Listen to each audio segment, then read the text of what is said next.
CTV News at 11:30 with Ian Campbell and Rick Wyman with weather. Good evening. Thanks for joining us. Ian is off tonight. We begin on Manitoulin Island, where investigators are dealing with a shooting. Shots were fired at a home in the 700 block of Highway 540 west of Little Current. CTV News has learned there were people home at the time, but there were no injuries. An individual was arrested in a nearby farmer's field and taken into custody. No word yet on charges or details as to what happened. We'll have more on this story as it continues to develop. A pilot has minor injuries following a float plane crash on Lilabelle Lake. It happened just before noon north of Cochrane. According to investigators, the plane was experiencing mechanical issues before crashing into the water. The pilot was the only one on board and was able to safely exit with help of nearby co-workers. Support for seniors in Sudbury. Today, MP Vivian Lapointe announced federal funding through the New Horizons program that will support 5 programs locally. CTV's Lindsay Alick has more. Our communities, and supporting our seniors is a priority for the government. The federal government is investing over $100,000 in these 5 organizations in Sudbury. The federal government recognizes the incredible role that seniors have played in developing the communities that we call home today, and so this is a way for us to show our support to them. Nana's Circle offers monthly programming for families of African heritage. I remember that our first gathering had only 2 seniors present, and we had to raise funds to be able to provide refreshments. We got another organization that partnered with us and gave us free use of 1 room in their facility for the program. We got community members to facilitate pro bono, and that was how we held the first session. And since then, we've continued to hold it as much as we could manage, but now with this funding, it makes a huge difference, and we can have the program consistently. The money will also help keep seniors active and engaged. What we're doing is we're recognizing the social isolation that many seniors might be experiencing, especially post-pandemic, finding a reason to get out on the trail by offering this bi-weekly program on Thursday evenings from 5 to 7 starting on May 28th. And what that's really going to do is not just get them physically moving, but finding new friends and community members to connect with. We bring seniors together with non-seniors, with people with intellectual disabilities and without intellectual disabilities, to do some programming together and to build relationship. What are you doing for bridging generations? Did you guys plant some plants with some seniors? Yeah. And I think the first activity was aprons, eh? Yeah. And what did you do with the aprons? Paint. Since its inception in 2004, the program has funded over 45,000 programs in hundreds of communities across the country, with the government's investment surpassing over $1 billion in funding. Lindsay Alick, CTV News, Sudbury. Sault Ste. Marie police are looking for information after a driver fled the scene of a crash. Police say it happened around 10:15 last Thursday. A pedestrian was struck and left with minor injuries as a dark-colored Jeep left a fast food parking lot. The crash took place in the 300 block of Great North Road, and the Jeep reportedly did not remain at the scene. Anyone with information or dash cam footage are asked to call police or Crime Stoppers. A 71-year-old Azilda man is facing charges after a red pickup truck almost collided with a passenger vehicle north of Britt Tuesday. The car had to slow down to avoid hitting the truck, causing a transport truck to swerve into the ditch to avoid a serious crash. Security camera footage obtained by CTV News outlines the entire incident, which took place in front of the S&N gas station. The manager of the station, which provided the video, tells CTV the driver walked away with no physical injuries. Police were able to locate the driver of the pickup truck, who has been charged with careless driving and failing to remain at the scene. A proposed project is in the works which would create a hiking trail from Greater Sudbury to Killarney. CTV's Angela Gemmel reports. Kivy Park has a number of trails throughout its 480 acres.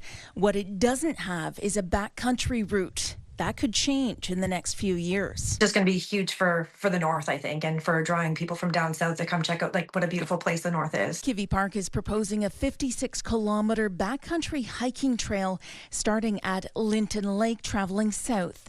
Several proposed campsites would be created on Crown land for hikers to spend the night during their 2-day hike. The backcountry trail would end at Bell Lake in Killarney Provincial Park and would include parts of the La Cloche Silhouette. This Kivy Park worker has gone backcountry hiking about a dozen times before. I love backcountry camping and hiking because it's not full of usually people, and it's just you're one with nature, and it's really, really nice. You never know what you could see. She says she's excited to see Kivy's backcountry route get approval. It'll be nice to kind of venture out and then find out for yourself how it is and if you like it, and it's something new and exciting. The trail isn't a done deal. Notices have been issued to neighbors in case there are concerns. People within a certain radius of where the proposed trail will go, they get to provide their feedback on whether they support the trail or they have some concerns, and then we, as part of the process, address those concerns. Kivy Park is working with the Ministry of Natural Resources on the plans. If the project gets final approval, LaMarche says they'll move into the fundraising phase to raise some of the $3 million price tag. If the trail is approved, LaMarche says it would take about 2 years to cut it into the backcountry using minimal equipment. The expected completion date is 2030. Angela Gemmell, CTV News, Sudbury. The Treasury Board of Canada announced in February that all public servants in the core public service will be required to be in the office 4 days a week starting July 6. Today, the CRA informed employees it will also mandate 4 days a week in the office starting this summer. The Union of Taxation Employees says employees were told today that the Canada Revenue Agency will start to mandate employees 4 days a week by the end of July. It will only apply to employees where the CRA has enough space to accommodate employees. The union says at least 1/3 of CRA buildings across Canada don't have enough space for employees. Right now, people are just furious because they're being forced to go to the office. And in bad working conditions sometimes. It's not proper for their work. A lot of people have a hard time to concentrate because as it is right now, even at 3 days a week, in a lot of places, they're like squeezing people closer together. 2 federal departments have already announced a delay in the 4-day in-office requirement due to a lack of space. Global Affairs and Immigration, Refugee and Citizenship Canada. A team from the Northern Tornadoes Project, University of Western Ontario, is on its way to Mattawa to investigate the damage from Monday's storm. The damage was swift and severe in some cases, causing destruction from Huntsville to Mattawa. They've already since confirmed a twister did occur Tuesday southeast of London. Mattawa itself, no stranger to storms, this one coming almost a year to the day of a violent downburst that caused significant damage to the Samuel de Champlain Park. City Council is set to review a final recommendation to transform Lively's Anderson Farm Park. The proposed 4-season site is intended to replace the public recreation space lost when the city sold Meatbird Lake Park 5 years ago. While the design includes walking trails, winter skating, and a community sauna, the project follows years of public debate. The plan relies on $4 million from that sale, but staff note that rising costs mean additional city investments will be required. The estimate is in the over $7 million range, which is one of the reasons why it has to go through a budget cycle to be approved at next year's budget officially. But through talking with Parks and Recreation staff and Economic Development, they feel that this is such a good amenity for the people of Lively and something that the whole city will be able to enjoy. I'm just encouraged that, elements that we would be want to see in there were addressed, right? So the agricultural, the themes, the infrastructure improvements, those are all things that we at the Heritage Society are very, very happy with. Council will vote on whether to approve the location and the updated funding model at its meeting Tuesday. It's time now for a short break here on CTV News. Coming up, Rick will have your full weather forecast. But for now, look at the current conditions around the region. And I can't believe I'm saying this, but frost advisory, all of the areas in yellow dropping to 0 temperatures overnight, so it's going to be quite cold. But looking at the current conditions, clear skies across the board. 10 degrees in Chapleau, 10 in Sudbury, as well as some cloudy skies in Kapuskasing, only 3 in Wawa. Your full forecast will be coming up after the break.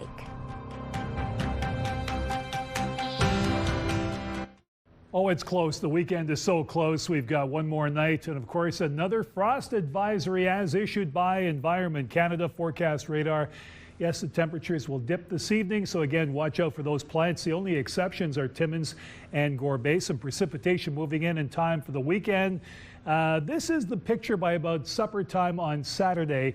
That precipitation will continue into Sunday, by the way. Here's the look for the frost advisory as issued by Environment Canada. Like I said, the exceptions, Timmins and Gore Bay. But for the rest of the Northeast, take it easy with those plants. Sudbury Nickel Belt, sunshine tomorrow, 17. Chance of showers for a couple of days, Saturday and Sunday. 16 and 13 your daytime highs. 21 on Monday, sunny skies. Back to the rain on Tuesday. 40% chance, 24 for a couple of days. I like that. Wednesday, mainly sunny skies. In Sault Ste. Marie, Algoma, a similar forecast. We've got some sunshine tomorrow at 17. Chance of showers Saturday and Sunday, 30% and 60%. Your highs 13 and 14, 20 on Monday. Loads of sunshine, chance of showers Tuesday, and more sunshine to return, upwards of 24 by midweek next week. Timmins, Cochrane, Kapuskasing, sunny skies Friday, 19, 22 Saturday with the clouds. Chance of showers 3 consecutive days. Your highs 16, 21 and 23, 25 on Wednesday. Loads of sunshine, and that 25, by the way, 7 degrees higher than normal for this time of the year. Temiskaming Shores and Kirkland Lake, sunny skies for tomorrow, 18. Chance of showers for a couple of days. Saturday and Sunday at 20 and 15. Back up to 21 Monday, sunny skies. Tuesday, 24 with the chance of showers. And 25 Wednesday, some sun, some cloud. Your normal, if you're scoring at home, around 19 for this time of the year. Then there's North Bay, West Nipissing. Sunny skies and 17 tomorrow. Chance of showers for a couple of days at 18 and 13. Going back up to 21 Monday, sun and cloud. Tuesday, we've got the chance of showers, 40% at 24. Another 24-degree day on Wednesday. Sunshine, lots of it. And again, that temperature above normal. So Amanda Hicks back in the driver's seat for tonight. Get ready for some rain coming up in a couple of days. But first, enjoy the sunshine coming your way tomorrow. I'm looking forward to that. Thanks for that, Rick. Hundreds of students were marching for cancer research today in North Bay. As CTV's Eric Tashner reports, this 31-year-old tradition has so far collected thousands of dollars for local cancer treatment. Pounding the pavement to find a cure for cancer.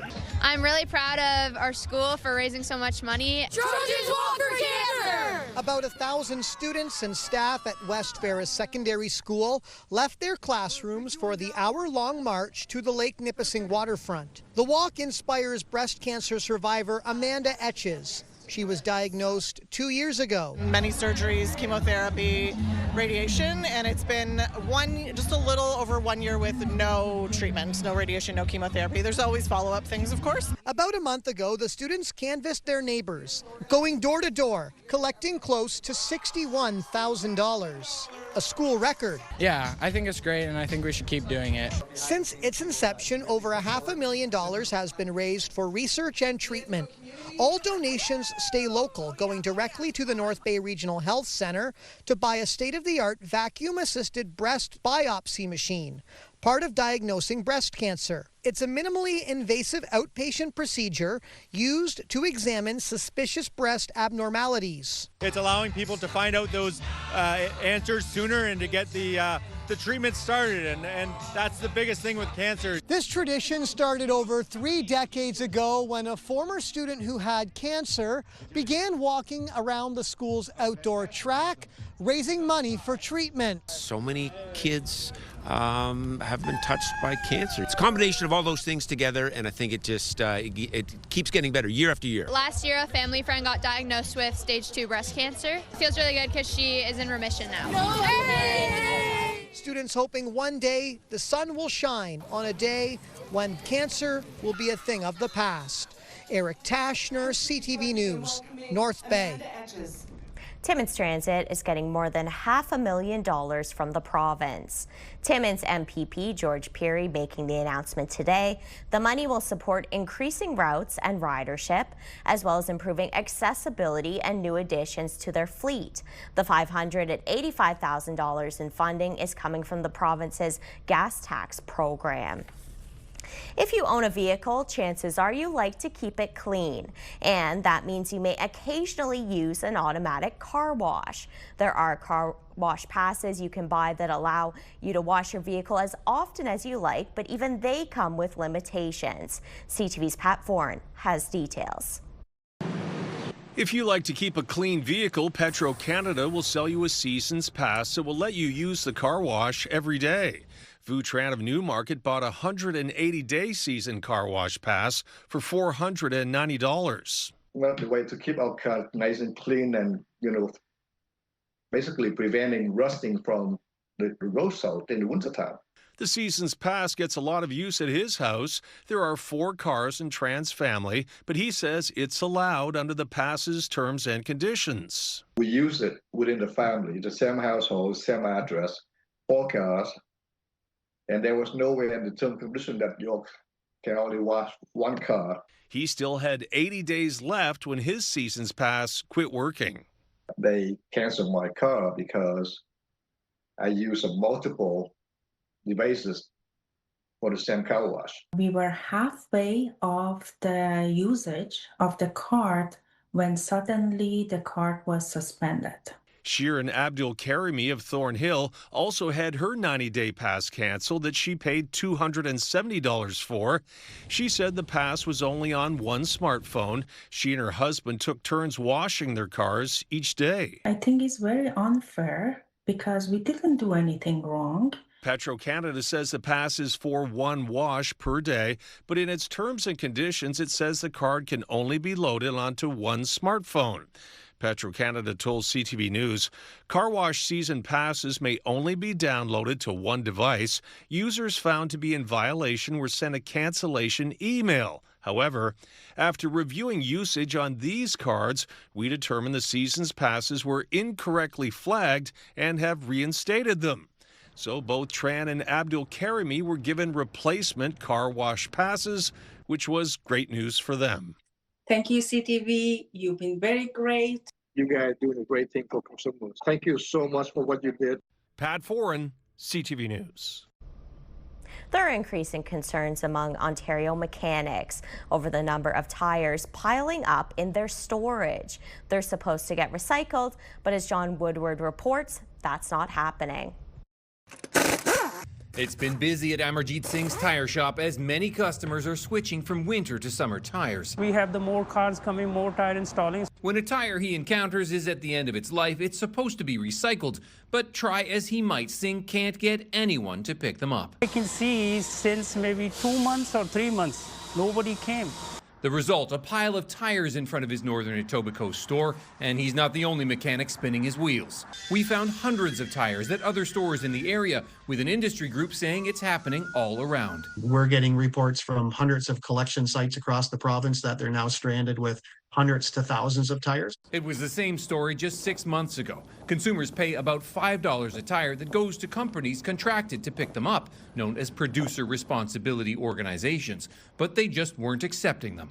Ontario's government just finished consultations on proposed measures that would require these organizations to pick up from anywhere with more than 50 tires and guarantee a response time. We're basically teetering towards a tire crisis. But the NDP's Tom Merkocevic says that's not enough. He's calling for the recycling targets to be lifted from about 65% back to 90% where they were before these tire piles started being an issue. The producers got together, lobbied the government, they dropped the target down to 65%, and voila, you got tires everywhere because people are paying to recycle tires that are not getting recycled. The worst case scenario, a tire fire, just like what happened in Hagersville in 1990. Ontario's Ministry of Environment said in a statement it's reviewing the consultations and, to be clear, our government expects producers and producer responsibility organizations to collect and manage all end-of-life tires as they become available. That may take months, with the per-tire price expected to increase in the meantime to $6 a tire. Singh has one big question. I don't have any more room to where we're going to keep the tires. He wants the tire recyclers to get rolling. John Woodward, CTV News. A major artery in Sudbury's downtown will be partially closed starting this weekend. Hydro One will be doing transformer work on Brady Street near the Sudbury Theatre Centre. The work will start this Sunday and continue through May 31st. Only the eastbound lanes will be closed along with the adjacent sidewalk between Shaughnessy and Paris Streets from 5 a.m. to 2 p.m. Power interruptions are not expected during the transformer work. Still ahead tonight on CTV News. Culture and delicious food. More on the Sudbury event celebrating multiculturalism.